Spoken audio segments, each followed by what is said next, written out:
Les habla Óscar Genel para saludarlos con afecto. Esto es Tijuana, ayer y hoy. Se conoce esa epopeya como la lucha filibustera. Hay infinidad de opiniones que se recogen acerca de esta confrontación.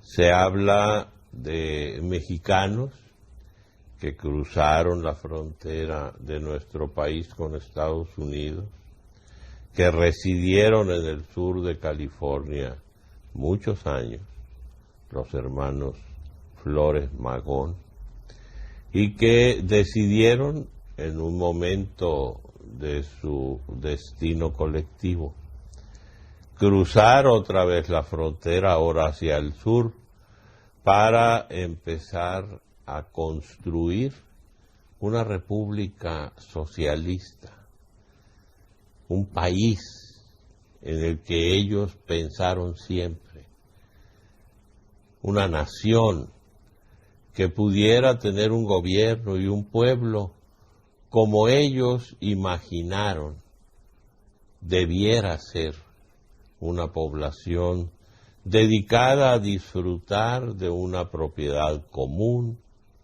dedicada a vivir en una especie de cooperativa en donde todo fuera de todos, haciendo a un lado la existencia de la propiedad privada.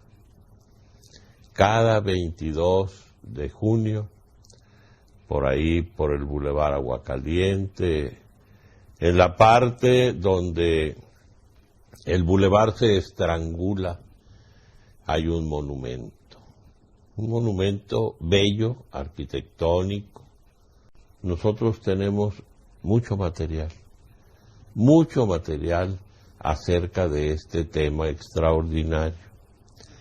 Y queremos invitarlos para que escuchemos al doctor Alejandro Lugo. Lo vamos a escuchar en una plática acerca de este pasaje histórico, en donde nos describe con pulcritud, con conocimiento de causa, con apoyo en la historia misma.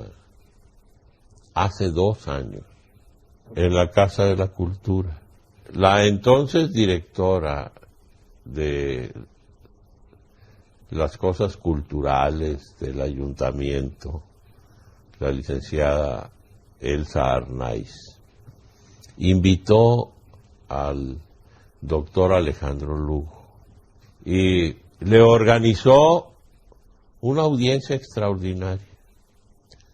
Estudiantes, muchachos y muchachas, maestros, personajes de la cultura, del arte, del talento. Y esto fue lo que hace 2 años. Los invitamos para que escuchen ustedes junto con nosotros la primera parte de esta conversación, de esta charla, de esta conferencia extraordinaria. Porque hace una descripción, una crónica detalladísima del movimiento filibustero en 1911.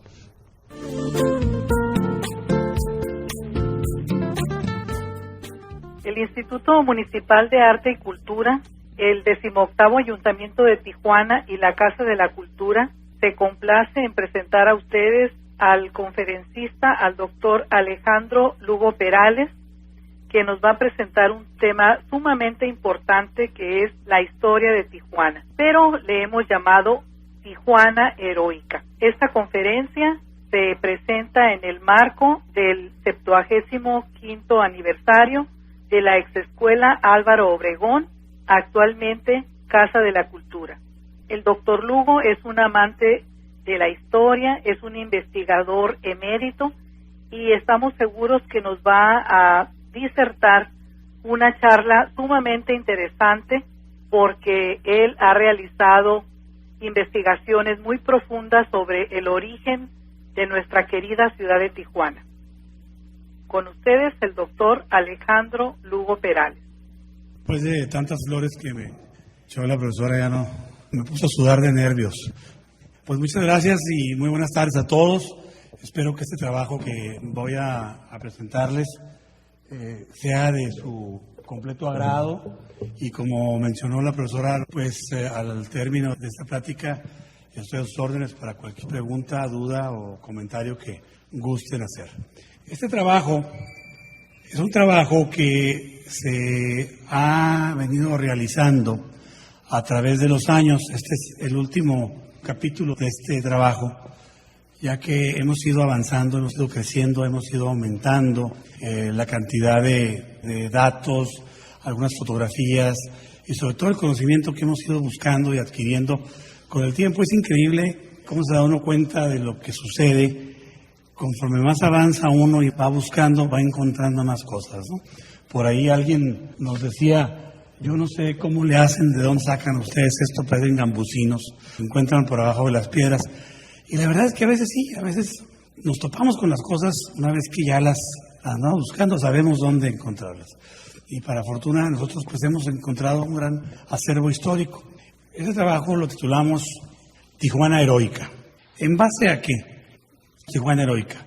Hace muchísimos años, desde que yo tengo uso de razón, en mi casa escuché hablar de la invasión filibustera, escuché hablar de 1911, escuché hablar de los héroes de Tijuana y me tocó asistir a muchas ceremonias con mi señor padre, con mis abuelos, al monumento donde están enterrados algunos de los personajes de los que vamos a hacer mención. Entonces el doctor Clemente González Encinas, compañero mío en este trabajo, nos hemos dedicado a esto, a buscar, entre otros temas, el de la Tijuana Heroica. Tal es así que hace ya algunos años hicimos la propuesta oficial a nombre de la Sociedad de Historia de Tijuana para que a la ciudad se le nombrara y se le designara como una ciudad heroica, como otras ciudades de nuestro país: Puebla, Cuautla, Caborca, Morelia, en fin, innumerables ciudades que tienen el acervo histórico y que les permite su historia catalogarlas como ciudades heroicas por los hechos que se han presentado en diversas épocas de la historia de México. Espero que sea de su agrado.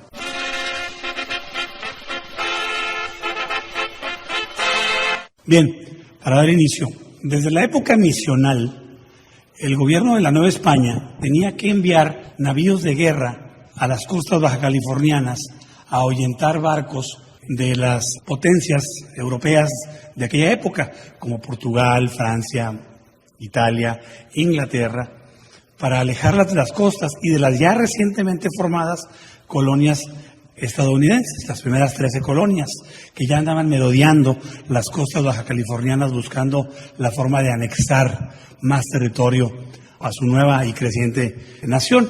Durante muchos años los bajacalifornianos estuvieron acostumbrados a ver incursiones de ejércitos clandestinos que llegaban a las costas bajacalifornianas y trataban de apoderarse de ella.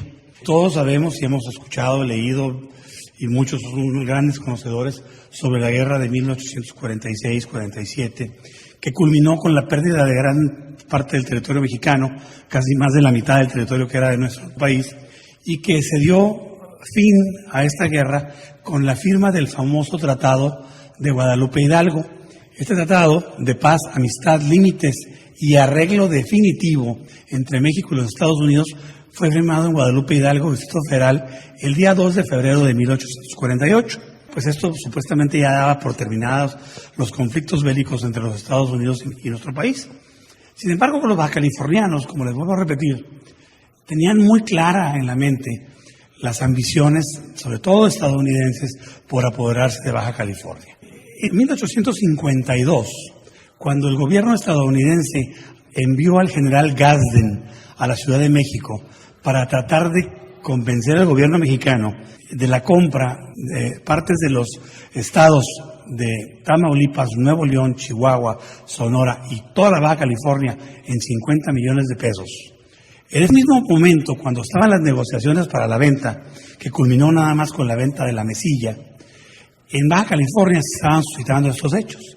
Este hombre llamado William Walker, que era abogado y médico, y después se hizo llamar coronel y presidente de Baja California, patrocinado por empresas estadounidenses, sobre todo californianas, se embarcó con 500 hombres hasta el sur de la península. Con engaños pudo hacer prisionero al gobernador en esa época y lo tomó prisionero. Llega a las costas de Baja California, o sea, desembarca el día 3 de noviembre de 1853 y declara la independencia de Baja California y la declara la nueva república. La nueva república de Baja California es desde ahora libre y soberana e independiente de cualquier alianza con la República Mexicana a la cual renuncia. Al mismo tiempo izaron una bandera que tenía 2 franjas rojas en la parte superior y otra en la parte inferior, con una franja blanca en el centro con 2 estrellas, porque Walker, patrocinado, como vuelvo a repetir, por comerciantes y empresarios extranjeros, habían vendido en el sur de California, en Arizona y en Nuevo México, bonos a nombre de la República de Sonora por $500. Estos bonos representaban extensiones territoriales que una vez que se independizara la Baja California y por supuesto se anexara a los Estados Unidos, entonces estos bonos les iban a dar derecho a los propietarios de ellos, pues de territorios en la parte que se fuera conquistada, que era la Baja California. Asimismo, tenían ya planeado, pues para la venta de los bonos, el mapa de la nueva república, en el cual incluían la península y parte de Sonora. Es por eso que los bonos se llamaban a nombre de la República de Sonora y es por eso que la bandera tenía 2 estrellas. Bien, Walker fue expulsado en circunstancias heroicas por los bajacalifornianos después de batallas muy cruentas en el sur de la península, en la zona de Los Cabos, por los rancheros locales y el pequeño número de militares que se encontraban en esa área. Fueron obligados a volverse a embarcar. Entonces Walker se vino hasta la parte que ahora es en la ciudad de Ensenada, en la casa de la familia Gastelum, que está ubicada en lo que es ahora la calle Tercera de Ensenada. Ahí instaló su nuevo centro de gobierno y lo nombró Fuerte McGiving, en honor a uno de los caídos en las batallas de Los Cabos. Posteriormente los rancheros locales le formaron un sitio, le cerraron el paso del agua, le robaron el ganado que a su vez Walker se había robado, y no tuvo Walker más remedio que rendirse a las autoridades estadounidenses en Tijuana, California, ahora mejor conocido como San Isidro. Bien, este fue uno de tantos intentos. Después vino el de Roosevelt de Bourbon, Sherman, en fin. En 1890 el capitán John F. James también quiso independizar Baja California para nombrar una nueva república y nombrarla una república exclusivamente para blancos. Hay que recordar que Baja California, desde sus orígenes, tiene una gran población de origen oriental, venidos de Sinaloa, o sea, chinos mexicanos. Entonces, él quería erradicar a toda la población oriental de la Baja California porque pensaba hacer una república exclusivamente para blancos. Estos y muchos intentos pues tenían a los bajacalifornianos de esa época pues muy alertas, o sea, no se creían fácilmente las patrañas de que eran ejércitos clandestinos que venían por su propia convicción a apoderarse de un nuevo territorio. Sabía perfectamente bien que todos estos movimientos eran enmascarados y patrocinados, hasta cierta forma apoyados económicamente por el gobierno de los Estados Unidos. Para fines del siglo XIX y principios del siglo XX, todos sabemos que nuestro país estaba bajo el mando de la dictadura de Porfirio Díaz. Ya tenía muchos años Porfirio Díaz en el gobierno. Entonces Porfirio Díaz había creado ya una animadversión, sobre todo con los intelectuales de la época. Uno de ellos, precisamente, don Francisco I. Madero, había regresado de la Sorbona de París y de Berkeley, en California, donde había estudiado agronomía, ya que hay que recordar que la familia Madero pertenecía a una de las 10 familias más acaudaladas de todo el país. Ellos sembraban el guayule, algo muy parecido al enequén, en el sur de la península yucateca. Familia muy acaudalada. La diferencia era que las personas que trabajaban para la familia Madero eran trabajadores, no eran esclavos como los del sur. En el norte, en Coahuila, los trabajadores de la familia Madero, como de otros hacendados, usaban zapatos o botas, tenían derecho a escolaridad, tenían derecho inclusive a servicios médicos, a servicios religiosos y por supuesto no padecían las infamias de los esclavos que tenían los hacendados en el sur de nuestro país. Es por eso que la Revolución Mexicana empezó de diferente manera en el norte que en el sur. En el sur, los trabajadores se levantaron con los hacendados en contra de Porfirio Díaz. En el sur, los peones o esclavos mataron a sus jefes, a sus patrones, y luego se levantaron en armas. Era distinto, y fue muy distinto siempre. Madero, cuando llega a México, pues empieza ya a elaborar su plan. Traía ideas muy claras, traía muy clara en la mente el lema de sufragio efectivo, no reelección. Buscando adeptos para su causa, se encuentra con este hombre y su hermano, Ricardo Flores Magón, de origen oaxaqueño, igual que Porfirio Díaz y muchos otros hombres ilustres de nuestro país. Topa con este hombre que tenía un periódico que se llamaba Regeneración, un periódico crítico. Ahorita estamos muy acostumbrados a la libertad de expresión, en esa época estaba prohibido. O sea, cualquier insinuación en contra del gobierno de Porfirio Díaz era cárcel, torturas, vejaciones y hasta la muerte en muchas ocasiones. Hablar del gobierno en aquel tiempo en contra del gobierno, como les voy a repetir, era mortal. Madero lo primero que hace es buscar la simpatía y el apoyo de Flores Magón, al grado tal que cada vez que Flores Magón caía a la cárcel y le destruían sus prensas por criticar al gobierno de Díaz, Madero le pagaba la fianza, lo sacaba de la cárcel, le pagaba los gastos médicos y lo apoyaba. Para 1904 le pide Madero a Flores Magón que se salga de la Ciudad de México y que se vaya al norte. Y le dice, ya tengo mucha gente que simpatiza con tu ideología y con tu causa y ahí sí te puedo cuidar. Vente al norte. Flores Magón desoye los consejos y las opiniones de Madero y se exilian voluntariamente hacia San Antonio, Texas. Ahí también, con ayuda de los Madero, ponen el periódico Regeneración. Perseguidos por la policía secreta de Díaz, son encarcelados. Lo saca de la cárcel Madero otra vez. Se van hasta San Luis, Missouri. En San Luis, Missouri, por hostigar al cónsul mexicano, son encarcelados también. Ahí es donde lo saca Madero de la cárcel, pero le da un ultimátum. Les dice, vénganse a México. Y desde México lanzamos juntos un movimiento para derrocar al dictador Porfirio Díaz. De tal forma que los Flores Magón desoyen y es donde viene el rompimiento entre Ricardo Flores Magón, Enrique Flores Magón y algunos de sus seguidores con los Madero. Flores Magón y su hermano y algunos otros se van a Canadá, en donde permanecen escondidos hasta 1907. Allí después, en una convocatoria que se estaba haciendo para reunir personas intelectuales y revolucionarios, son engañados y encarcelados muchos de los seguidores de Flores Magón que fueron a parar a la cárcel de San Juan de Ulúa. Ricardo Flores Magón nunca cruzó a Ciudad Juárez y por eso pudo escapar. Se vinieron hacia Los Ángeles, California, que era un verdadero semillero de mexicanos exiliados políticos y perseguidos por el gobierno de Díaz, que se habían ido a Los Ángeles. Entonces, ahí en el centro del pueblito de Los Ángeles, en la Plaza Olvera, hacía sus arengas. Se dice que se paraba arriba de unas cajas de madera y empezaba a hacer llamados al pueblo mexicano y a los mexicanos que vivían en Los Ángeles, que eran muchos, para que unieran fuerzas y lanzaran desde Los Ángeles, vía Baja California, un movimiento en contra de Díaz. Después de muchos intentos fallidos, porque los traidores, los informadores y todo esto, logran hacer un movimiento. Sin embargo, Ricardo Flores Magón nunca se dio cuenta que a su movimiento se le había infiltrado personas no muy deseables, como los trabajadores industriales del mundo, Industrial Workers of the World, que pertenecían, según ellos, al Partido Socialista Americano. Y no eran otra cosa más que mercenarios infiltrados y pagados por las compañías extranjeras que tenían grandes concesiones de tierra en Baja California. Hay que recordar que para 1911 Baja California tenía concesionado cerca del 70% de su territorio a empresas extranjeras. En Mexicali existía la Colorado Riverland Company, el Rancho Cudaji, que era uno de los emporios ganaderos más fuertes del oeste de los Estados Unidos, y surtidor de carne al sur de California y Arizona por sus características. En Ensenada estaba la compañía de límites y territorios, la compañía inglesa. En Guerrero Negro estaba la compañía explotadora de sal japonesa. En La Paz la compañía explotadora de perlas.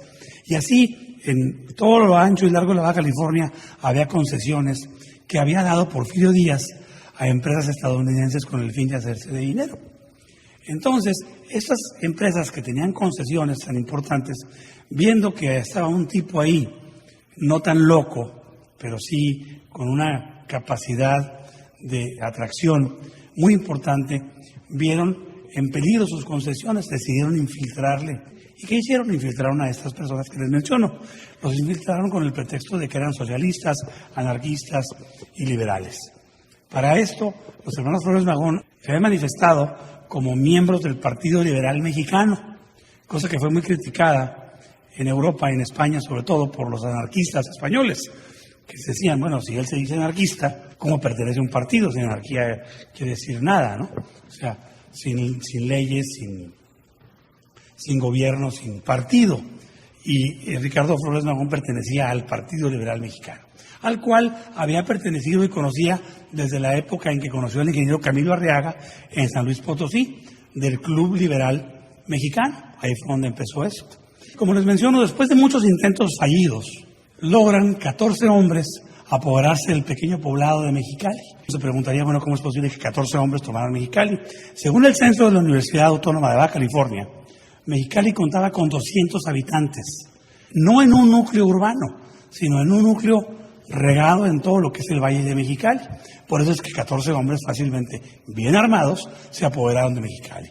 La única víctima fue el señor Villanueva, que era el alcaide del cuartito de madera que usaban como cárcel pública para encerrar a los malhechores comunes, a los borrachitos que molestaban a los turistas, a los gente que andaba tratando de robarse un caballo o alguna cosa por el estilo. Al día siguiente de la toma de Mexicali ya no eran 14 hombres, había cerca de 250. Entre ellos, uno de los cabecillas era Simón Berthold, ciudadano estadounidense, hijo de madre mexicana y de padre alemán, y declara al Calexico Chronicle, dice, que tiene 300 hombres perfectamente armados, que pertenece al Partido Liberal Mexicano, que está comandado desde Los Ángeles por los hermanos Flores Magón, y que juntos van a hacer una revolución para hacer una república socialista, anarquista, separada de México por completo. Esto lo declara él al día siguiente de la toma de Mexicali, el día 30 de enero de 1911. La toma de Mexicali fue el 29 de enero. Los días subsecuentes, el Calexico Chronicle dice: los insurgentes, como se hacían llamar ellos, insurgentes, y fueron llamados insurrectos después, y después comúnmente como filibusteros. Los insurgentes tienen cientos de rifles, reciben refuerzos de alguna fuente. Pues claro, esa fuente no era nada menos que los empresarios estadounidenses, que estaban pagándole a esas personas para que se armaran, se equiparan y pudieran hacer la guerra en Baja California con el pretexto de salvaguardar sus intereses. Antes habían dicho, Walker dijo que venía a liberar a Baja California a los apaches. Lo que el señor Walker no sabía que en Baja California no había apaches. Había cucapás, cubiyáis, quiliguas, cochimís, pero apaches no había. Empieza a llegar a Mexicali una gran cantidad de gente extraña, expistoleros del oeste, bandidos, prófugos de la justicia, una gran gama muy nutrida de personalidades. Desde 1903, el gobierno del Distrito Norte de la Baja California estaba en Ensenada, era la cabecera, y bajo el mando del coronel Celso Vega. Celso Vega, cuando se entera vía telegráfica que Mexicali había sido tomada por 17 o 14 o 17 hombres, se lanza a Mexicali con el destacamento militar que tenía, que no sumaban más de 77 hombres, o algo así, entre 77 y 80 hombres. Total, se van a Mexicali. Vega fue criticado muy duramente después del por qué había tardado tanto en llegar de Ensenada a Mexicali. Una cosa que nosotros hemos dicho siempre, que la historia, para poderla analizar, hay que analizarla, verla en tiempo y espacio. Es muy fácil hablar de historia ahorita y decir por qué no llegó rápido a Mexicali, pero si nos ubicamos en el tiempo, estamos hablando de 1911, el espacio, Baja California. ¿Qué pasaba en Baja California? Pues estaba nevando, estaba haciendo mucho frío, estaba lloviendo, en febrero de 1911. Además, no se fue por la carretera de doble carril que hay ahora, se fue por un punto de vereda, que era este camino, que se llamaba Camino de Vega, que era un camino de herradura. Había lugares en donde las mulas tenían que descargarlas, pasar la mula, quitar la carga y luego volverla a cargar, porque no pasaba por lo estrecho que era. De otra forma se iban a los barrancos. Entonces imagínense ustedes nevando, lloviendo, con un frío intenso. Periódicamente tardó 13 días en llegar a Mexicali. Cuando llega a Mexicali, ya lo estaban esperando. El periódico anuncia, dice, se espera la batalla en Mexicali. Lo anunció el periódico para el día febrero 15. Lo están esperando cerca de 300 hombres perfectamente armados, preparados, atrincherados para una emboscada. Obviamente, Vega, pensando todavía, por la falta de comunicación a lo largo del trayecto de Ensenada a Mexicali, pues llega prácticamente con una venda en los ojos. Es prácticamente totalmente masacrado. Muchos heridos, muchos muertos, oficialmente nada más 5, ahorita vamos a ver, pero muchos heridos y muchos muertos, entre ellos los heridos fue el coronel Vega.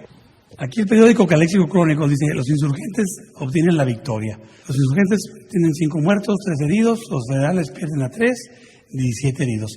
¿Por qué estas notas? Porque los periódicos también eran propiedad de los empresarios que tenían concesiones en Baja California. El periódico San Diego Union era del señor Spreckles, el que construyó el tren San Diego, Arizona, y la vía del tren que todos ustedes conocen, que cruza de San Diego, que se va hasta Tecate.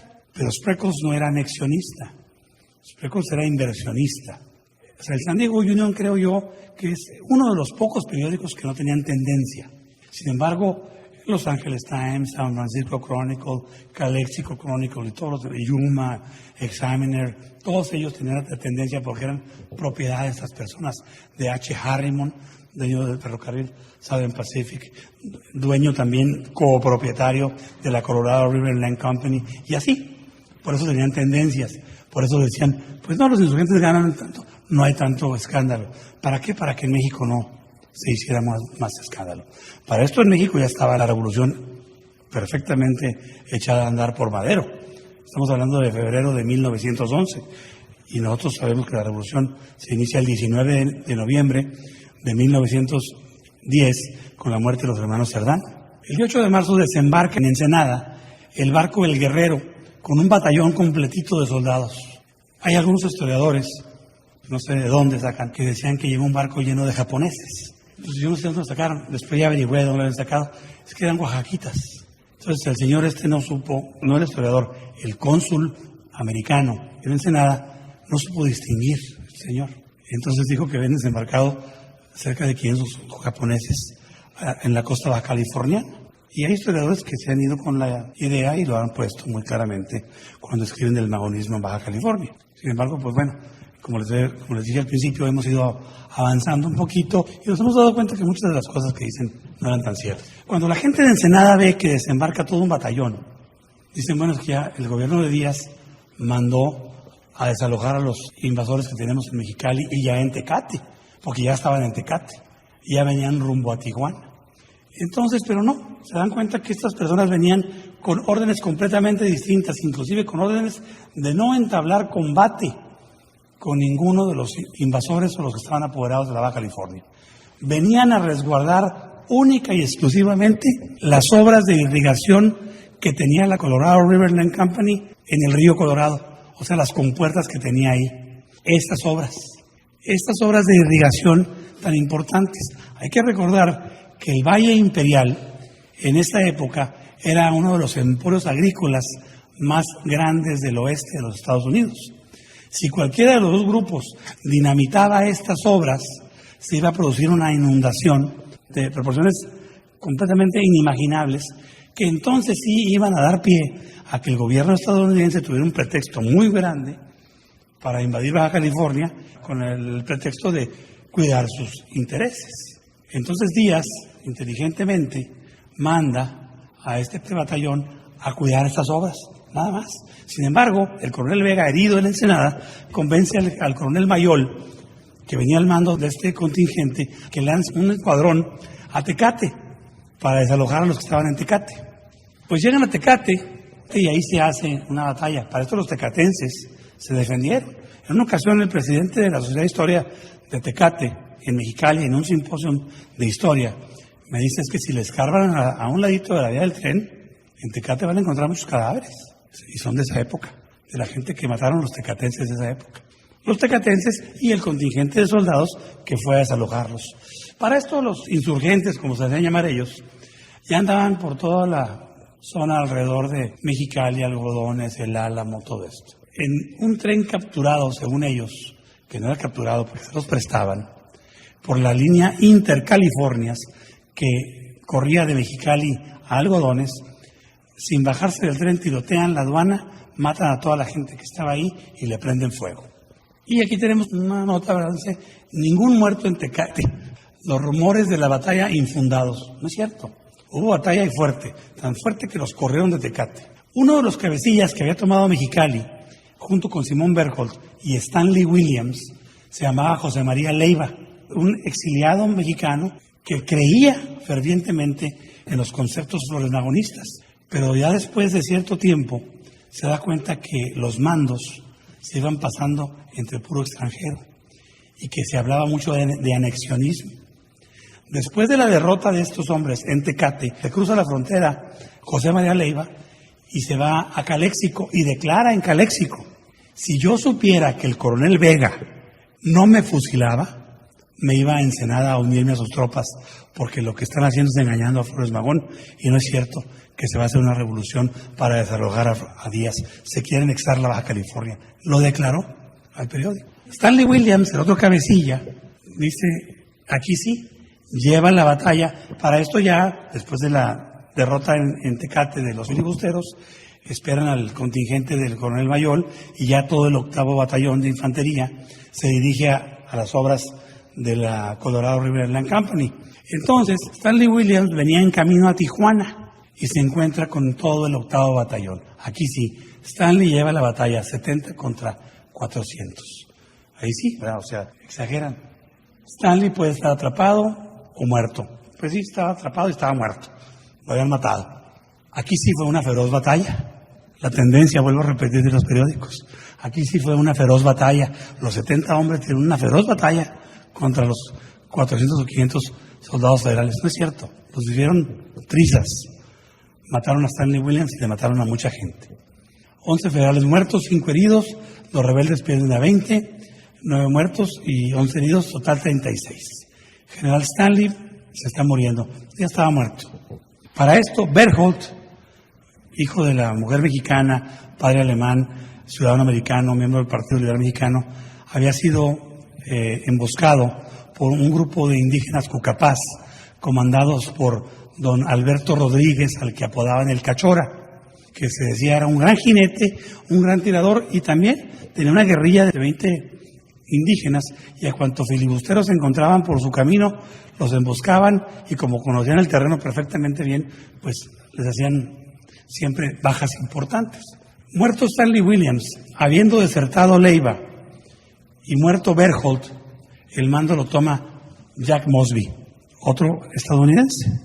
¿Dónde están los Felipe Ángeles, los Fierro, Carranza, Villas, todos esos hombres que conocemos de la Revolución Mexicana?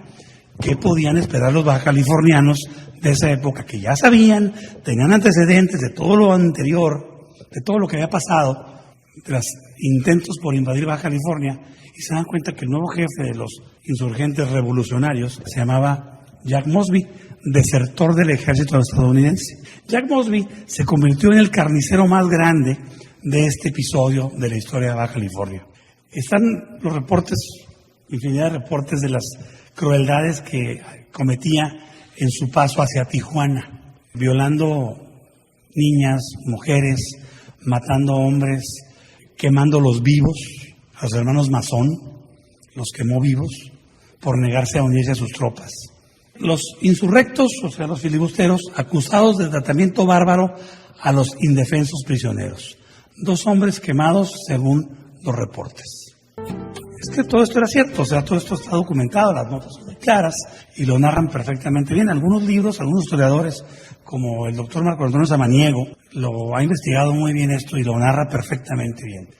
Y aquí dice, el capitán Mosby está en condiciones serias. Sí, en efecto. Mosby, en su camino a Tijuana, se encuentra con el coche del correo, una carreta de caballos, que era el que repartía el correo entre los ranchos aledaños a Tecate, Tijuana. Ese correo venía guiado por don Faraón Sarabia, un célebre ciudadano ensenadense, que vivió muchos años en Tijuana en esa época y se dedicaba a eso. Era el cartero de la época. Entonces, están asaltando el coche del correo cuando son emboscados por este hombre, Lerdo González, un tecatense, que también tenía una guerrilla que cerca de 45 hombres y conocía pues perfectamente el área. En la zona conocida ahora como El Carrizo, donde está la presa del Carrizo, ahí estaban robando al coche del correo. Ahí son emboscados por este hombre y les causa cerca de 30 o 40 bajas. Así como todos los heridos estadounidenses, los cruzaban la línea, se los llevaban a Calexico y eran atendidos. A los mexicanos los dejaban a que se murieran a su suerte. Mosby, herido, cruza la línea y lo llevan a Calexico. El mando lo toma Sam Wood, otro estadounidense, y la subjefatura del mando, un sudafricano, Karel Ap Rice Price, así se llama.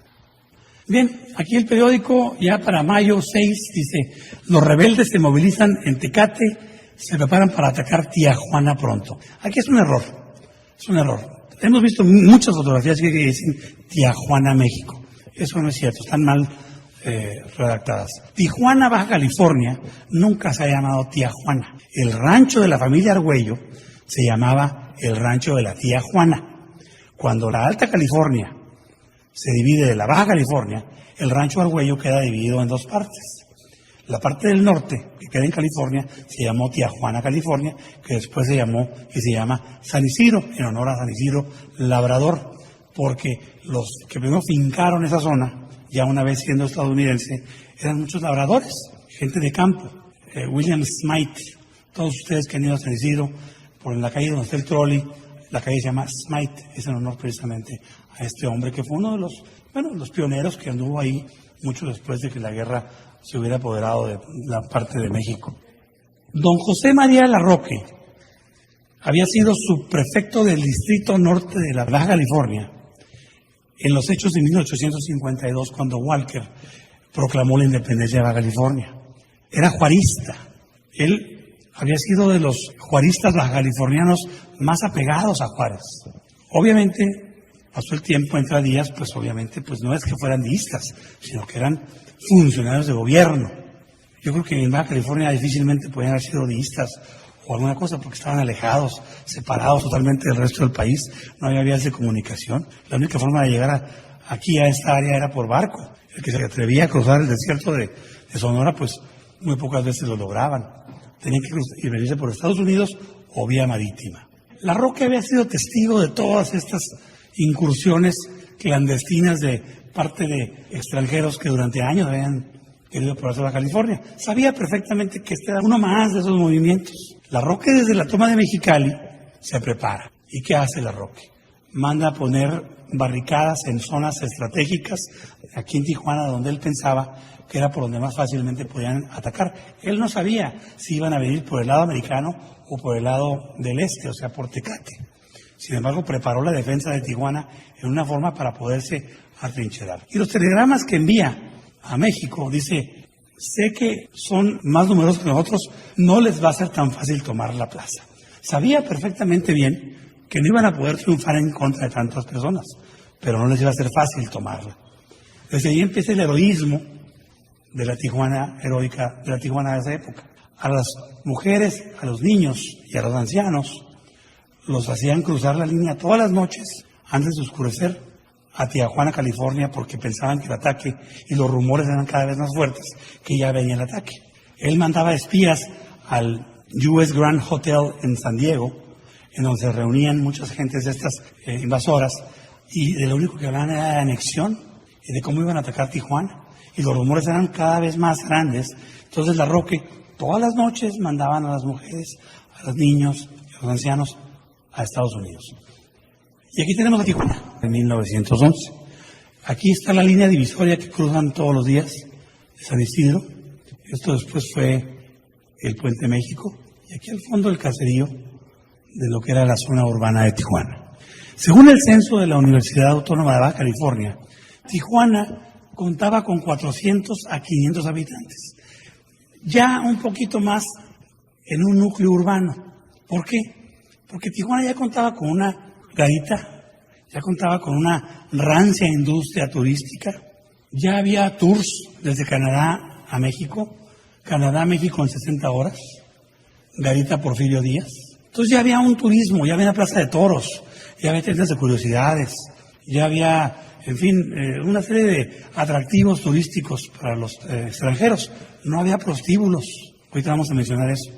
Avenida Olvera o Avenida A. Aquí está la tienda del señor Jorge Ives desde 1887, que después se la vendió a su yerno, don Miguel González, fundador de la cervecería Mexicali. La calle Segunda, Avenida Revolución. Aquí está el hotel comercial, cuando se ve la Plaza de Toros, que se encontraba en la calle Cuarta y Avenida Revolución. Ahí estaba la Plaza de Toros. Para que se den una idea del paraje que era Tijuana, ¿no? Aquí estaba el restaurante Tijuana, propiedad de un chino de apellido Wong. Como les menciono, ya Tijuana tenía su Plaza de Toros. El doctor Clemente González y yo nos preguntamos una vez, bueno, ¿de dónde venían los toreros y de dónde sacaban los toros? Bueno, pues el doctor Martínez Cepeda y el arquitecto Corona Padilla, miembros del Instituto de Investigaciones Históricas, nos enseñaron una portada de la promoción turística de aquella época.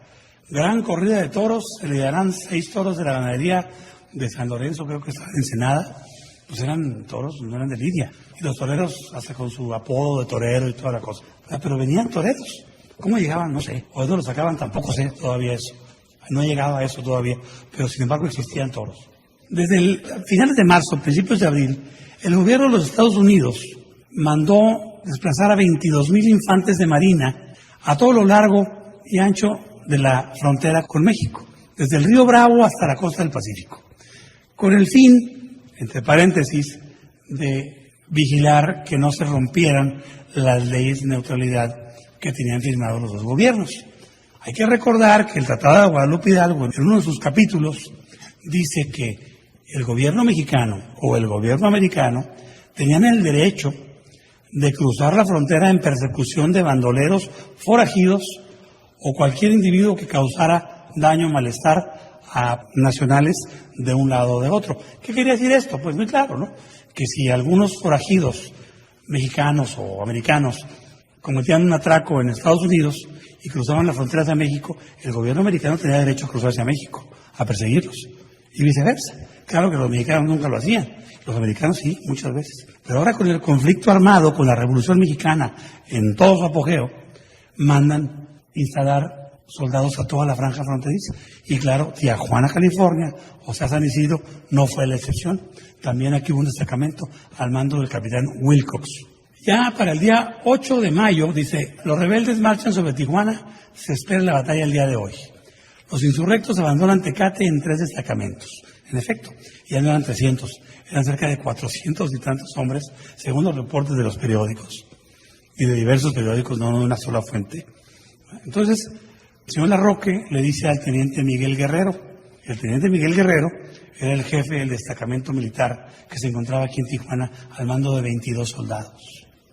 Guerrero se queda en Tijuana a preparar la defensa de la ciudad. Larroque con 30 hombres dice, voy a darles una tentadita a ver cómo vienen. Pues les dio la tentadita y tuvo que regresar porque eran muchísimos. Hay un enfrentamiento a balazos en la zona de Agua Caliente, lo que es ahora muy cercano a la central camionera. Aquí tenemos la avenida Revolución, la subida de la calle Primera. Este edificio era la aduana en ese momento, es ahora el Hotel Nelson. Aquí está la Plaza Santa Cecilia. Aquí bajando estaba la garita de Puerta Blanca, que se llamaba así, en lo que es ahora la Colonia Castillo. Entonces aquí estaría el edificio del PRI a la derecha y el monumento a la Constitución. El día 8 de mayo, ante la inminencia de la batalla, los turistas que se habían aventurado a venir a Tijuana muy temprano, pues salieron huyendo, cuando se dieron cuenta que se estaban preparando para defenderse de los tijuanenses. Pero ¿cuántos tijuanenses eran? Eran 77. Entre hombres y la gente que se quedó, los soldados, no pasaban de 78, 77 hombres. El teniente Miguel Guerrero, un muchacho de 20 años, sonorense. Miguel Mendoza, subcomandante de la policía. Ese señor estaba castigado, según los reportes de Larroque, antes de la batalla, porque Larroque murió el día siguiente. Estaba castigado porque andaba borracho, y era el comandante de la policía. Entonces lo castigó, pero Mendoza, al darse cuenta que ya venía la batalla, se volvió y le pidió perdón a Larroque para que lo dejara entrar y quedarse a defender Tijuana.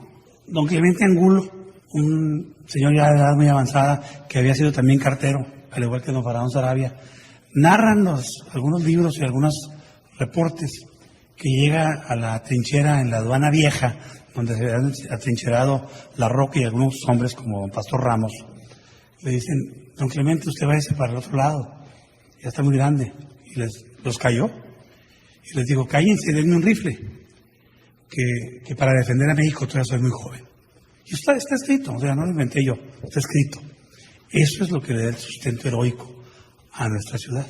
Un muchacho también de 19, 20 años, Francisco Cuevas, el administrador de correos, llega a la línea con su ayudante, un chamaco de 15 años, le entrega los timbres y los valores de la oficina de correos, le dice: tú vete para allá, yo voy a ver qué puedo hacer acá. Y se queda y se va con Larroque a la trinchera. Don Pastor Ramos era un hombre ya de edad avanzada, con muchos hijos. Era un hombre, se puede decir, para aquella época, y de las pocas gentes, se puede decir, adineradas, con propiedades. Todo lo que es el Boulevard Fundadores, el Cañón de Ramos, por ejemplo. Se llamaba Cañón de Ramos porque era propiedad de él. En la curva del Boulevard Agua Caliente. Todo eso era propiedad de él. Tenía mucho que perder este señor. Mandó a su familia, a sus hijas, a sus hijos, y se regresó a Tijuana a pelear.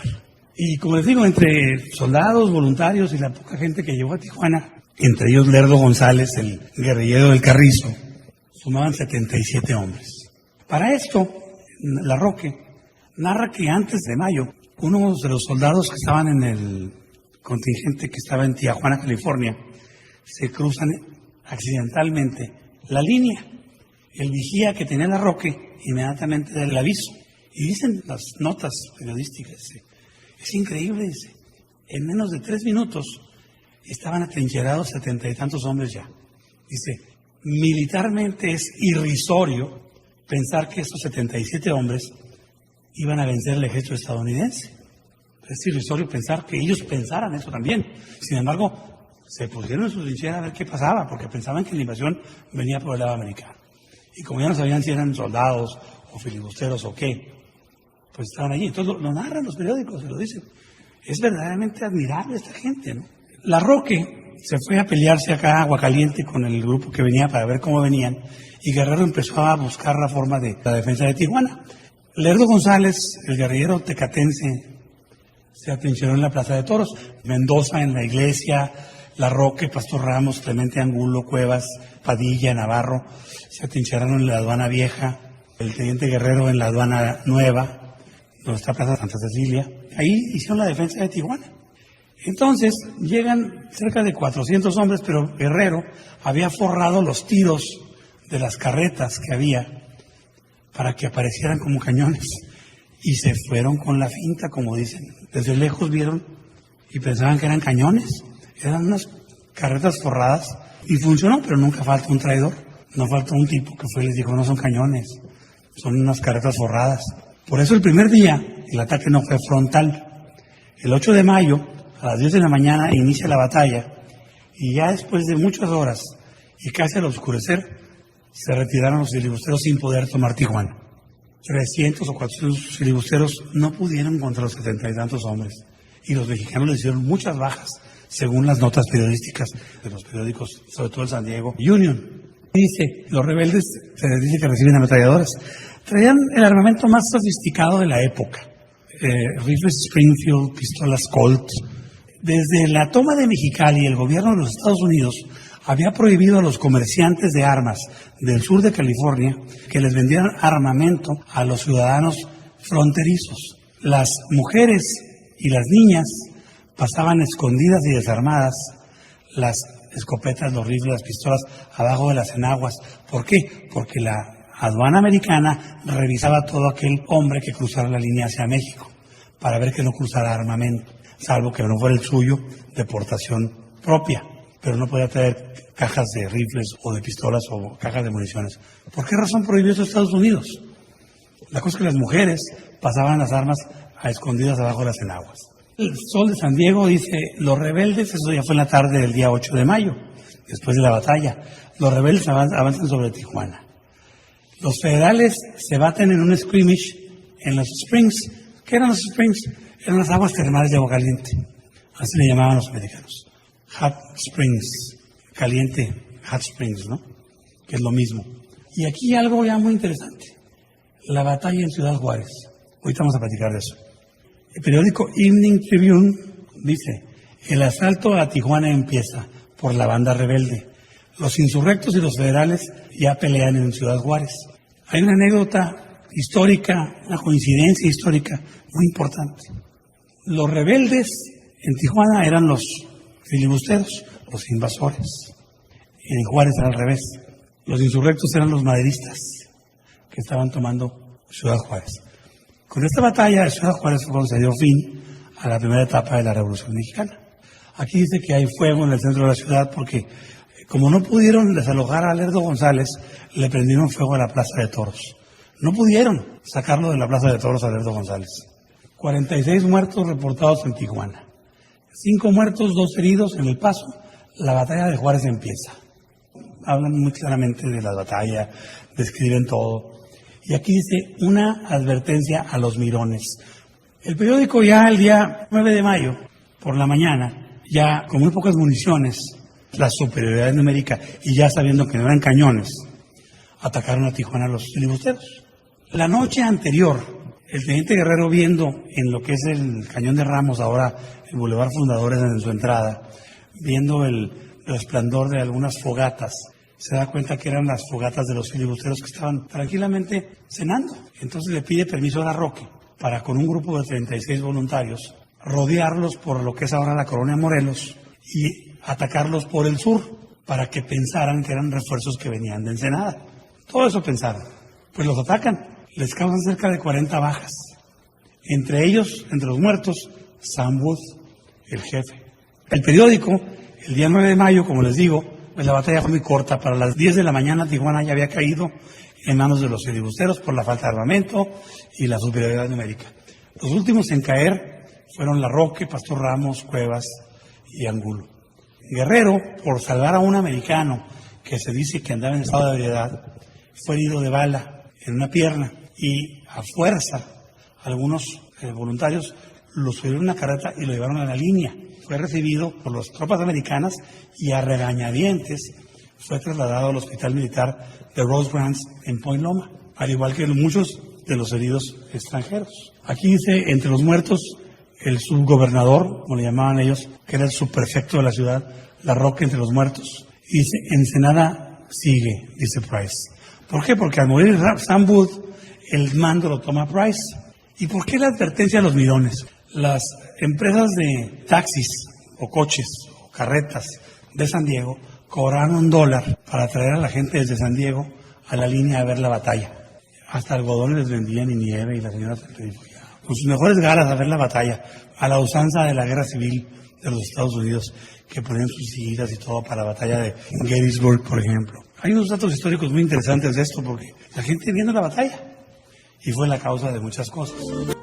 Entre las ropas del general Woods venía esta bandera americana encontrada en el cuerpo del insurrecto general Woods. Y vuelvo a repetir, ¿qué podían pensar los baja californianos? ¿Qué podían pensar los tijuanenses de esa época? ¿Revolución Mexicana? No, era una invasión extranjera enmascarada por el gobierno americano para apoderarse de Baja California.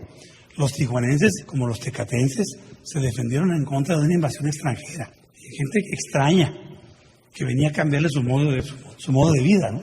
Price, escandalizado y asustado esa noche por la cantidad de muertos que Guerrero le había hecho el día 8 de mayo, se cruza la línea a Tijuana, California, se entrevista con el capitán Wilcox, y Wilcox le quita el uniforme a 33 soldados, los disfraza de filibusteros y los cruza en la noche en el tren a reforzar las fuerzas de Price.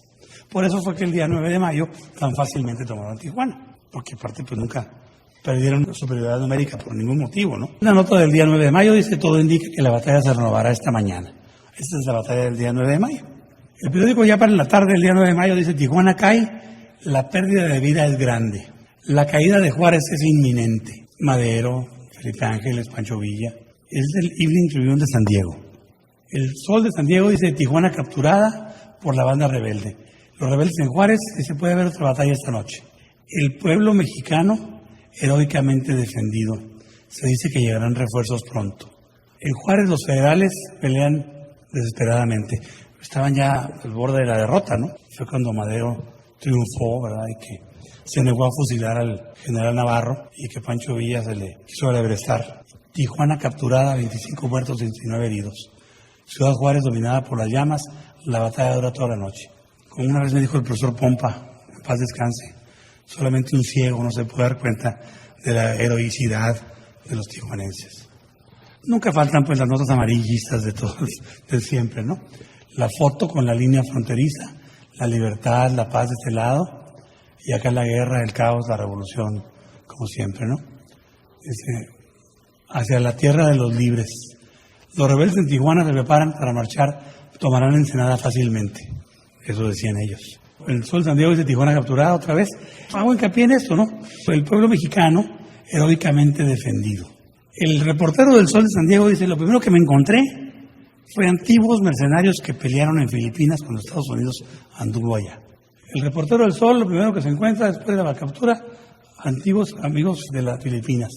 Los rebeldes tienen una gran fiesta y el general da unas palabras. A los extranjeros les dieron sepultura, a todos los combatientes mexicanos caídos el 8 y 9 de mayo, los subieron a unas carretas, los dejaron en el sol 2 días y no permitieron que sus deudos y sus viudas y sus hijos cruzaran la línea de Puerta Blanca a recoger los cadáveres hasta el tercer día. Ya los dejaron. Ya después se apiadaron de ellos, yo creo que porque ya pues, era insoportable tal vez el olor. Y esta foto es muy interesante. Dice, cual sea que sea la causa de la lucha en México, lo que sí es verdaderamente admirable es la lucha que ofrecieron los hombres de Tijuana. Fue verdaderamente de gran valor. Dice, estaban peleando por sus casas, estaban peleando por sus familias, ¿verdad? Y lo dice, cuando el gran momento vino de la defensa, los defensores probaron ser héroes. La fortuna de la guerra estuvo en contra de ellos, pero no cabe duda que escribieron una página brillante en la historia de Baja California. Dicho esto, por William Smythe, de los Little Landers. William Smythe, como les vuelvo a repetir, William E. Smythe es el fundador de Little Landers. Hay algunas promociones que tengo yo que he visto. Tijuana, California, la mejor colonia de San Diego. Así lo promovían cuando lo estaban fraccionando. Y obviamente, pues, la excepción no pudo haber sido la regla aquí.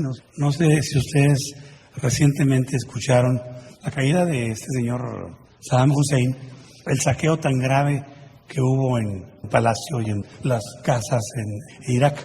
Los americanos toman parte en el saqueo en Tijuana. Esas gentes que se habían apoderado de Tijuana cobraban $1 para que la gente cruzara, se metiera a la casa de cualquier persona y se llevara lo que gustara. Muebles, ropa, animales, lo que fuera. Y los cruzaban en los carros de la Cruz Roja. Mucha indignación expresada por los mexicanos. Los custodios de la aduana se dicen indefensos, no pueden hacer nada, ¿verdad?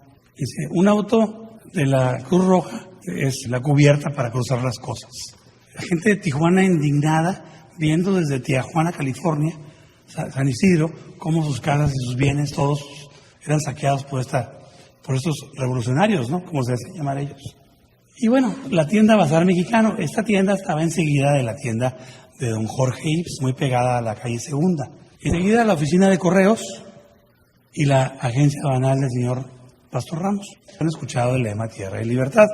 Bueno, ¿de dónde salió este lema? No lo inventó Emiliano Zapata. Emiliano Zapata lo adoptó a raíz de que Antonio Díaz Soto y Gama, que fue el ideólogo de la Revolución Zapatista, se lo dio. Pero había sido traducido al español del lema Semlia y Volya, que en ruso quiere decir Tierra y Libertad, y que había hecho la traducción desde 1900 o antes de eso Ricardo Flores Magón. Por eso se dice que Tijuana es la primera ciudad de la República en donde ondeó una bandera con el lema de Tierra y Libertad. Una bandera de Tierra y Libertad porque es el lema que tenía el Partido Liberal Mexicano en Los Ángeles, de Tierra y Libertad. Pero esto era un parapeto nada más, porque todos los que estaban en Tijuana no creían en esto, pero lo pusieron precisamente para que se creyera que ese era un movimiento revolucionario. La tienda de Bazar Mexicano la usaron como cuartel general y como hospital en la parte de atrás.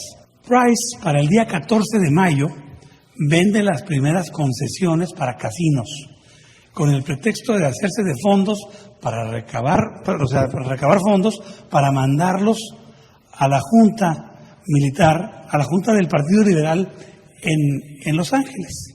Dinero que nunca les llegó a los hermanos Flores Magón. Todo ese dinero se quedaba aquí hasta que no tuvieron una actividad prudente, decía. Fue cuando por primera vez hubo juego en Tijuana y hubo prostitución. No había. Trajeron del otro lado.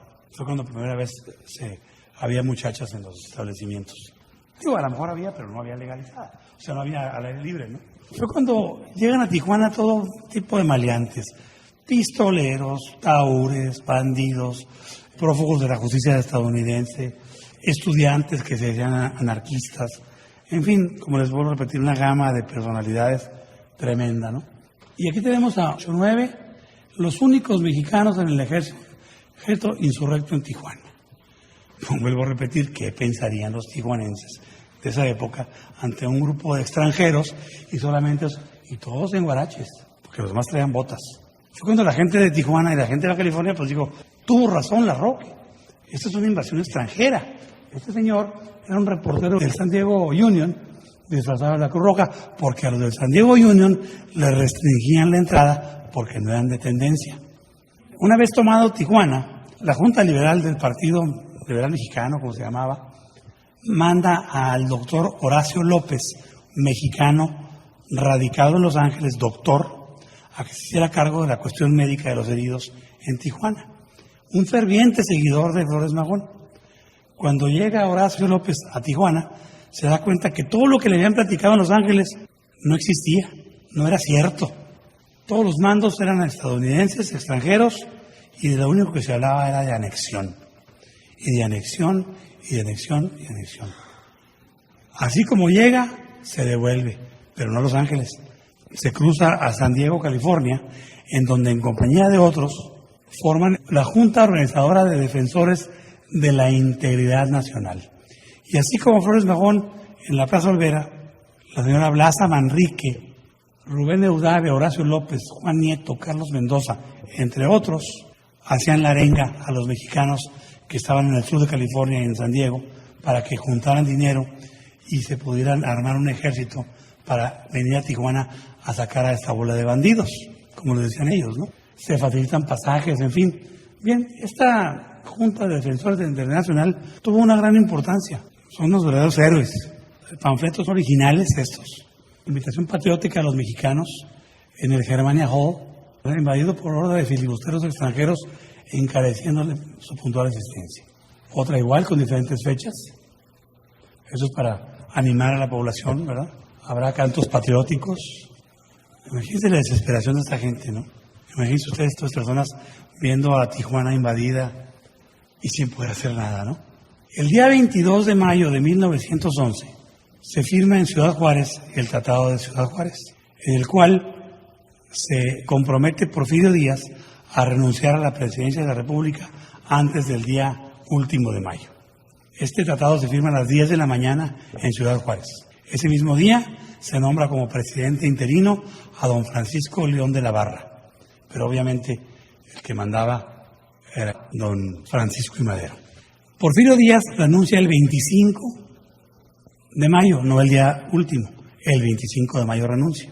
Para esto, Madero empieza a mandar mensajes a Baja California para que se salgan de Tijuana, de Mexicali y de Tecate. Él les dice, ¿se salen o los saco? Entonces empezó a hacer negociaciones con algunas gentes.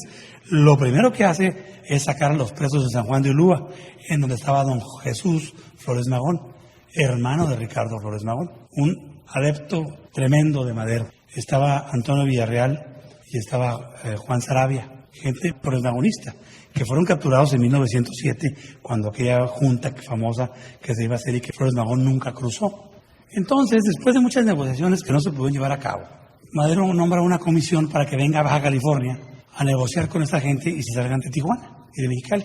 Don Antonio Villarreal, Juan Sarabia, don Jesús Flores Magón, José María Leiva, el que tomó Mexicali, el que desertó en Tecate y que dijo que si él supiera que el coronel Vega no lo fusilaba, se hubiera unido a ellos en Ensenada.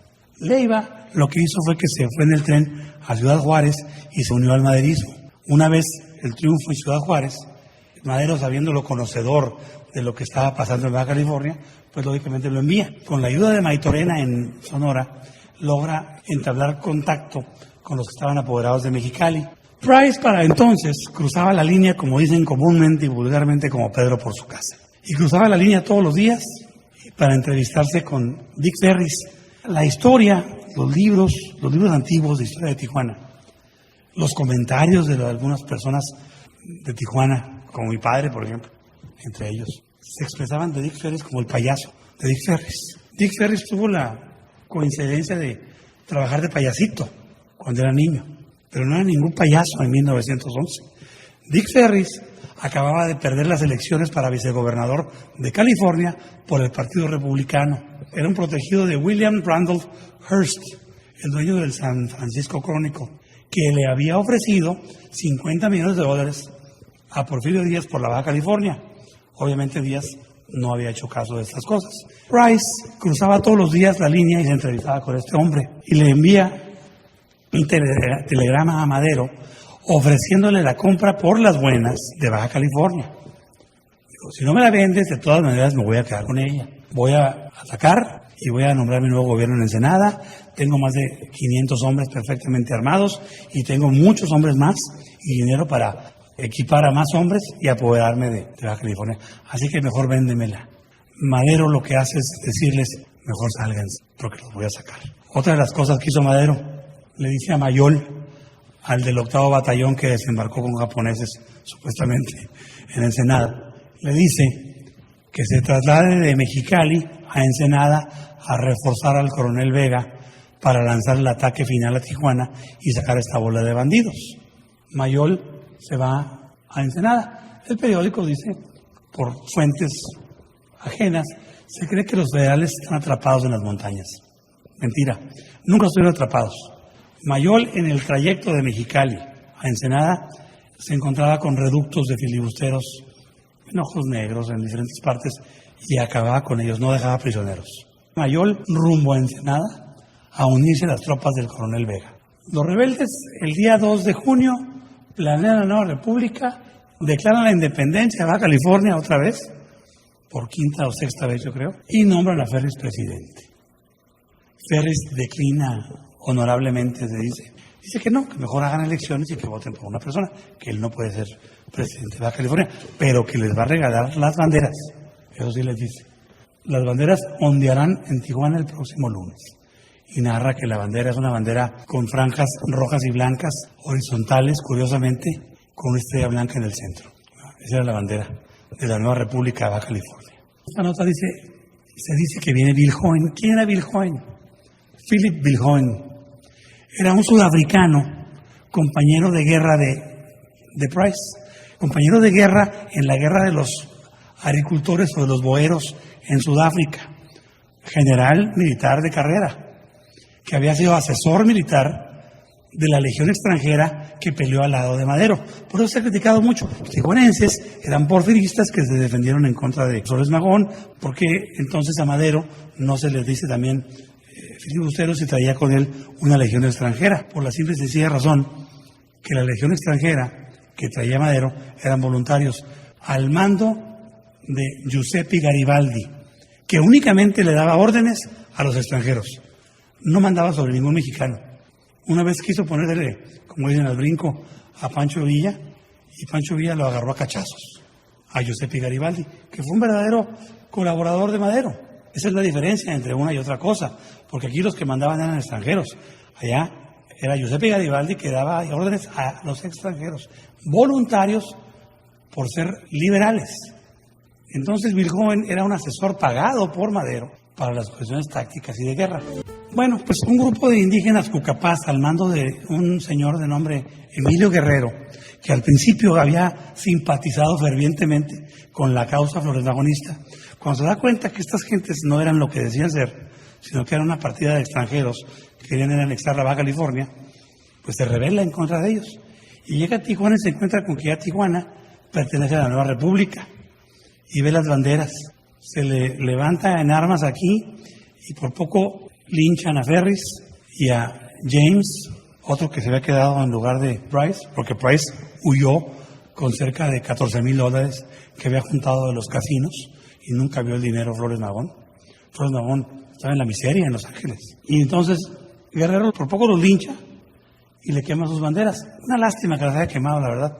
Hubiera sido bueno tener una para tenerla como muestra más de lo que estaba sucediendo, ¿no? Bien, dicen los rebeldes en Tijuana se preparan para la defensa. Ricardo Flores Magón, antiguo refugiado mexicano, se hace cargo de la oficina. Ante este escándalo que se propicia en Tijuana por la Nueva República y el linchamiento casi de Ferris y todo esto, Flores Magón envía a don Antonio Pío Araujo y a Jack Mosby, el carnicero, el que mataba gente, quemaba gente, todo esto. Y a repuesto de sus heridas, lo manda a que se haga cargo de la cuestión militar, y a Antonio Pío Araujo lo manda para que se haga cargo de la cuestión gubernamental. En Tijuana, Flores Magón nunca pisó Tijuana, o no existen pruebas.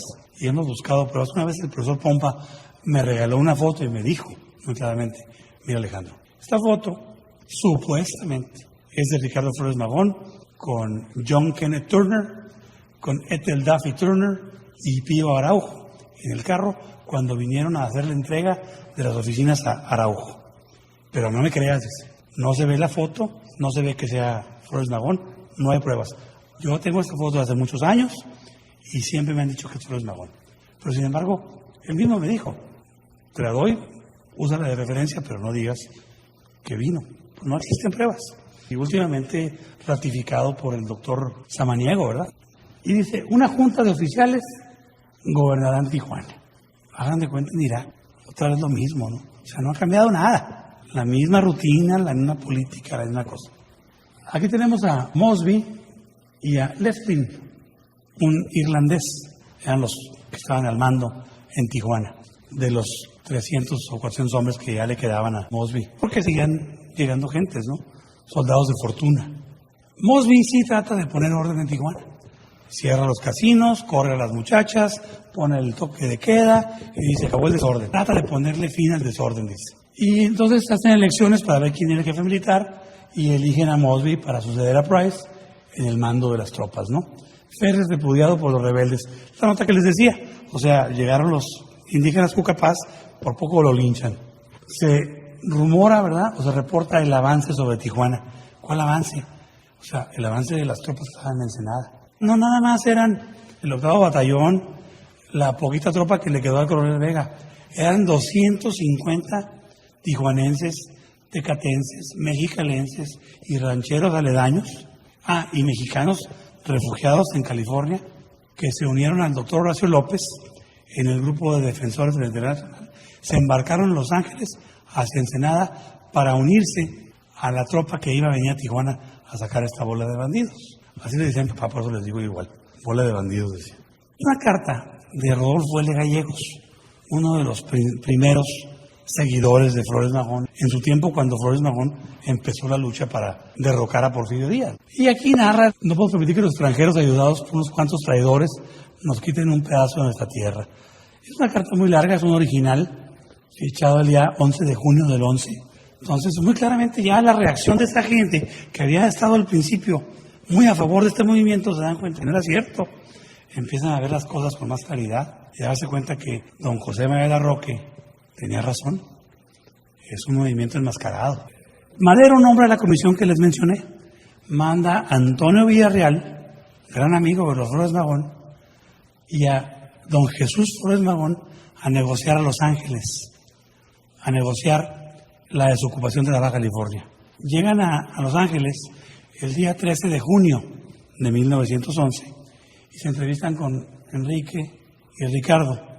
Y se dice que a empujones y casi a golpes los hermanos Flores Magón sacan de las oficinas del periódico Regeneración a su hermano y a Antonio Villarreal y les decían: vénganse con nosotros, ya triunfamos, ya sacamos a Díaz.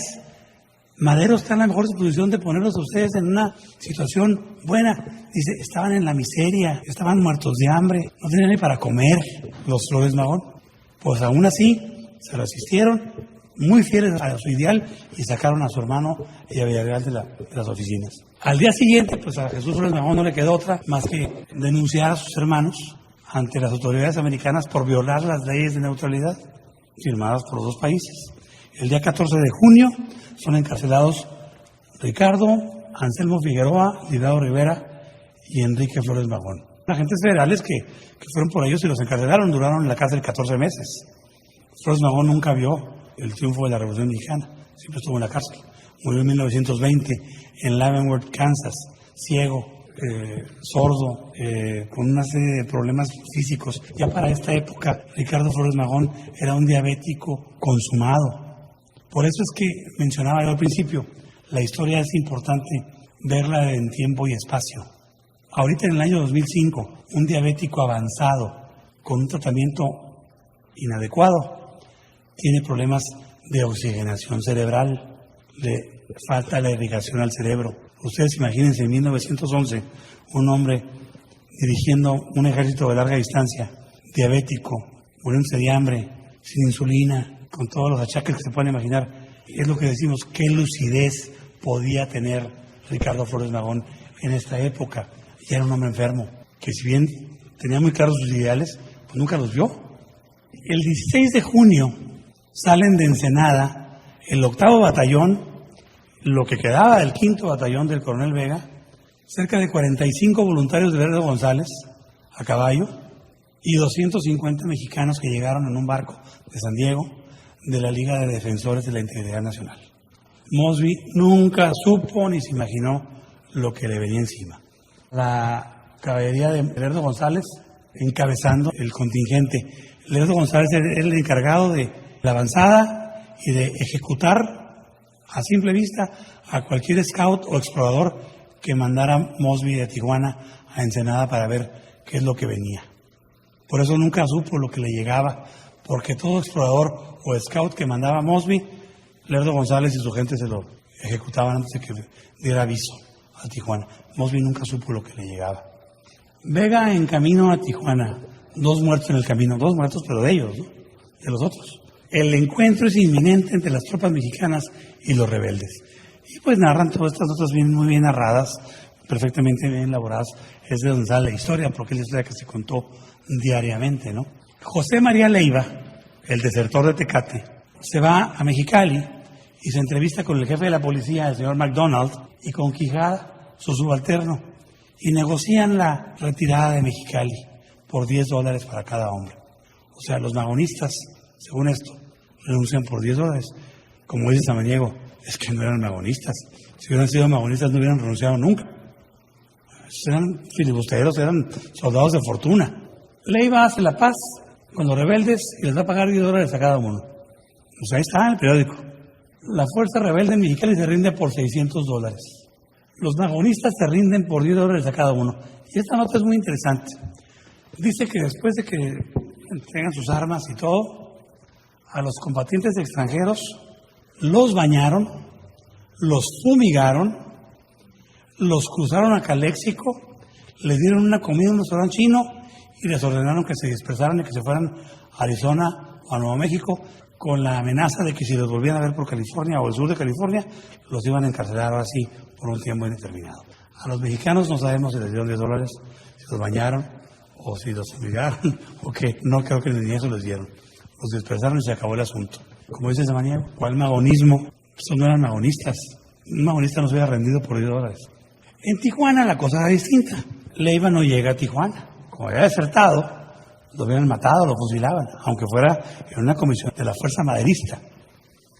En la línea, a través del lado americano, se entrevista Leiva con Mosby. Mosby le pide $36,000, 150 acres para cada hombre y $1 diario por cada hombre desde que iniciaron la lucha el 29 de enero de ese año, porque era lo que les había prometido Ricardo Flores Magón. Obviamente, Leiva le dice que él no tiene autoridad ni el dinero para negociar esas condiciones. Dijo, bueno, sale como quieras, yo de aquí no me salgo y no me van a sacar. Y mándame lo que quieras, y lo que quieras lo voy a detener. Eso le dijo Mosby a Leiva. Pues ya era muy tarde, ya. Esto fue el 20 de junio. Ya habían salido de Ensenada el 16 de junio. Y volvemos a lo mismo. No estaba la transpeninsular, no estaba la carretera escénica y tardaron en llegar a Tijuana. El día 22 de junio, muy temprano en la mañana, eso de las 5 de la mañana, Mosby ya se da cuenta que viene un destacamento de hombres a Tijuana. Entonces se viene por todo, acá está Tijuana, aquí está el río y aquí está la línea.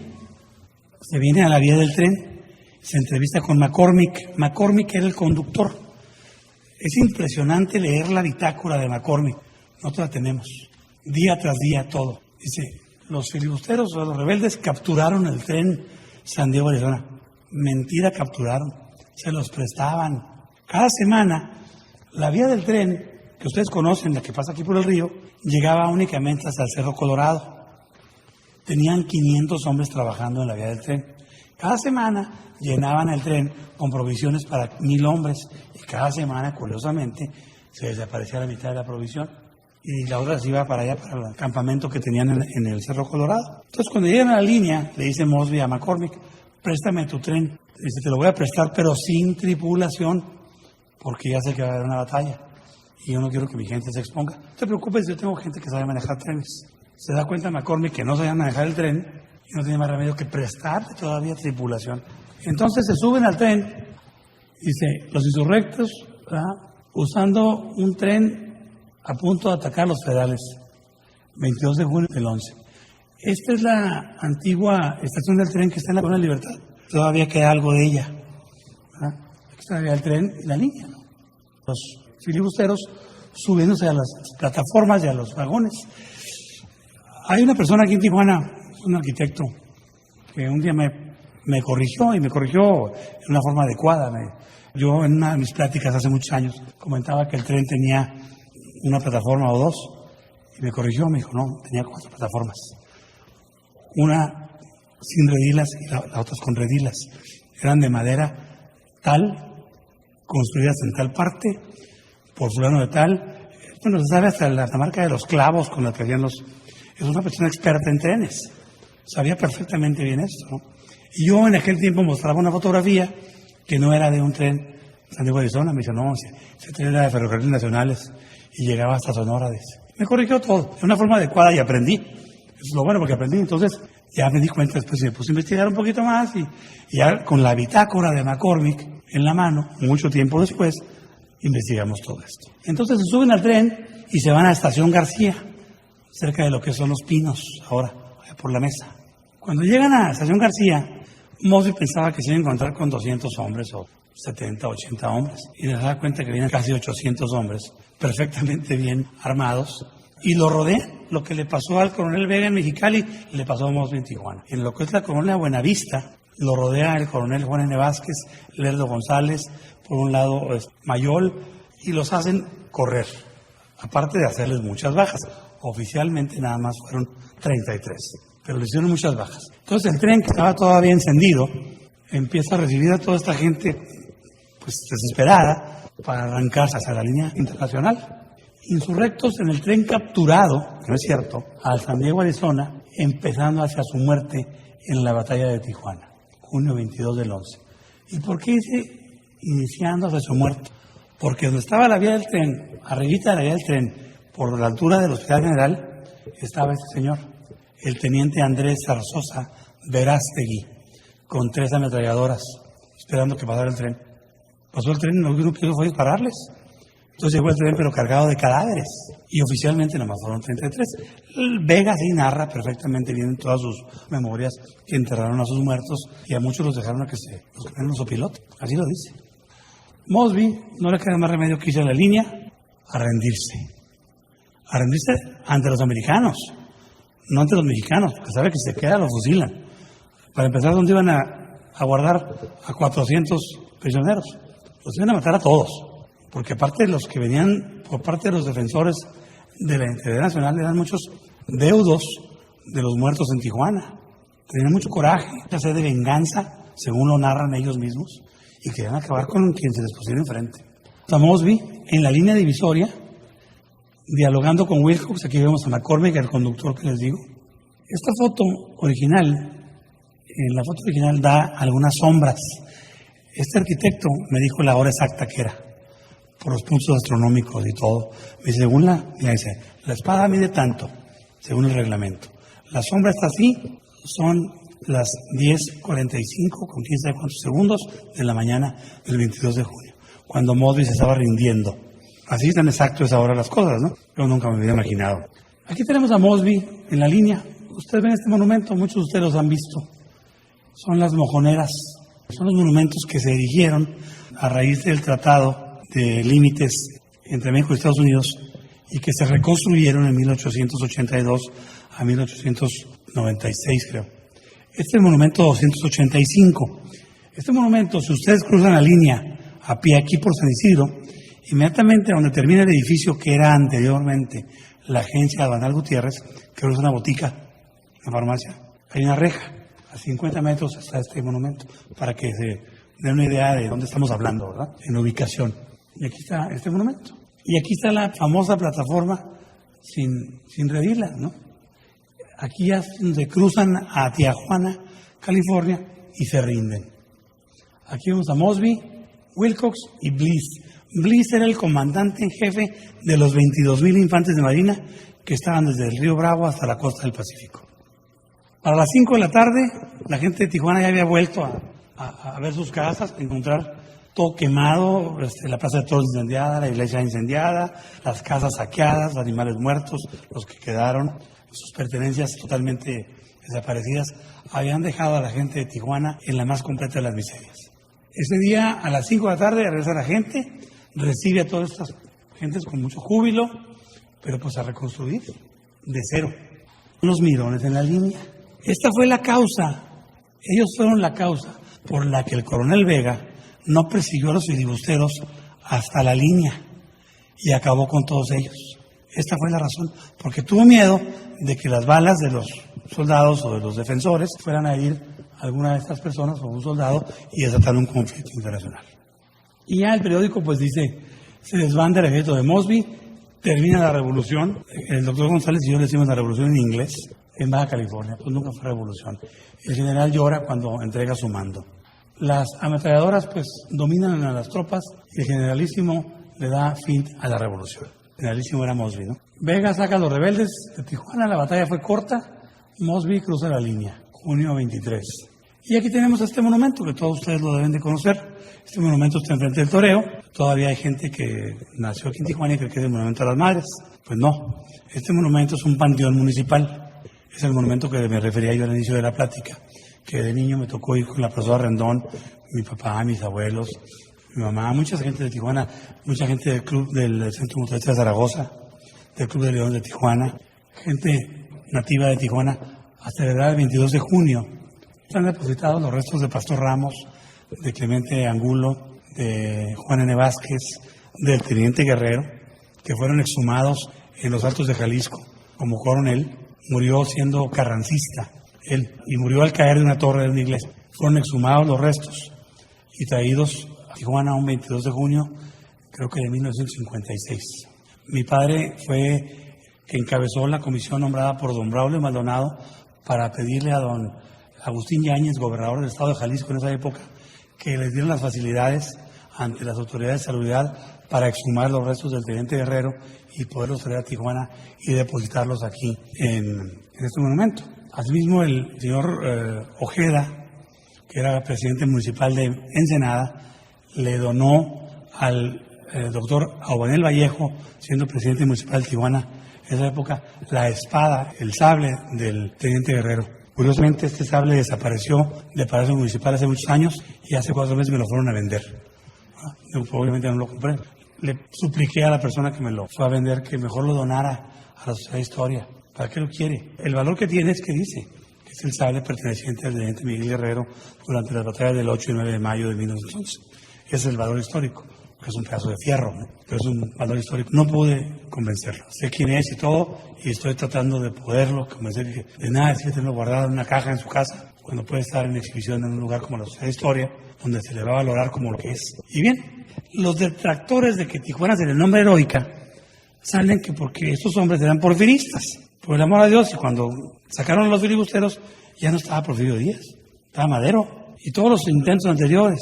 Entonces yo creo que la veracidad del libro de don Enrique Aldrete es para tomarse en cuenta, definitivamente. O sea, mucho de este trabajo está basado en eso. Los telegramas que tiene don Enrique Aldrete ahí son telegramas originales de la época que mandó él como secretario de Celso Vega y Celso Vega como jefe de armas de Norte al gobierno, avisándoles de lo que iba a pasar aquí en Baja California, desde antes. Estamos, el doctor Clemente González y yo, por terminar todavía la primera parte de todo esto.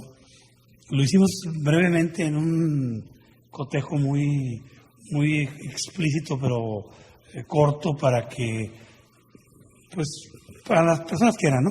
Esto ya pasó por el ayuntamiento, por unanimidad se aprobó, pasó por el Congreso del Estado, por unanimidad se aprobó.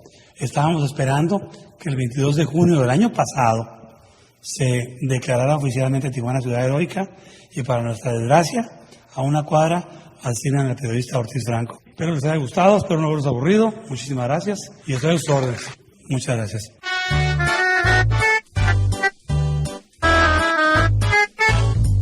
Junio del 11 recordamos bien los que murieron por la libertad, los que enfrentaron a Flores Magón y defendieron a nuestra ciudad. Con gran valentía combatieron fieros a los Flores Magón y a los filibusteros.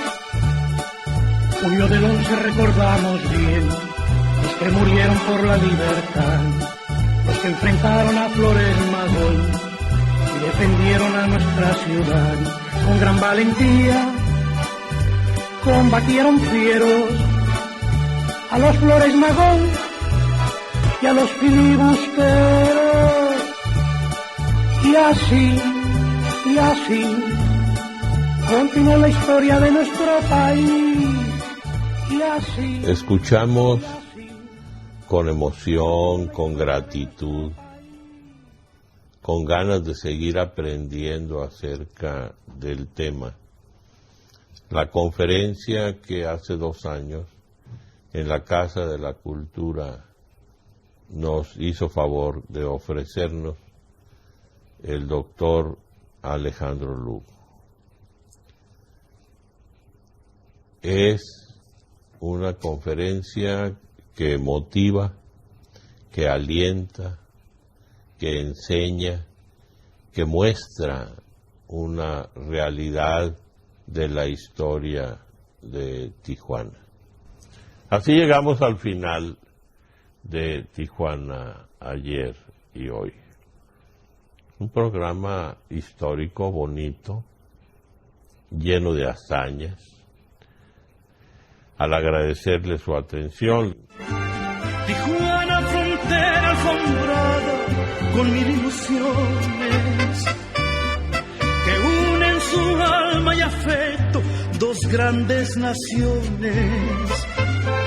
Tijuana, tú tienes la fama de ser muy deseada, de aquellos que todo lo tienen o no tienen nada. Por eso Tijuana te canto, por ser la ciudad del encanto, la estrella que vino a quedarse y aún sigue brillando. Tijuana, tú has sido la cuna de los soñadores, de gente que llega y se queda con sus tradiciones. Tijuana, frontera alfombrada con 1000 ilusiones que unen su alma y afecto 2 grandes naciones. Tijuana, tú tienes la fama de ser muy deseada, de aquellos que todo lo tienen o no tienen nada. Por eso Tijuana te canto, por ser la ciudad del encanto, la estrella que vino a quedar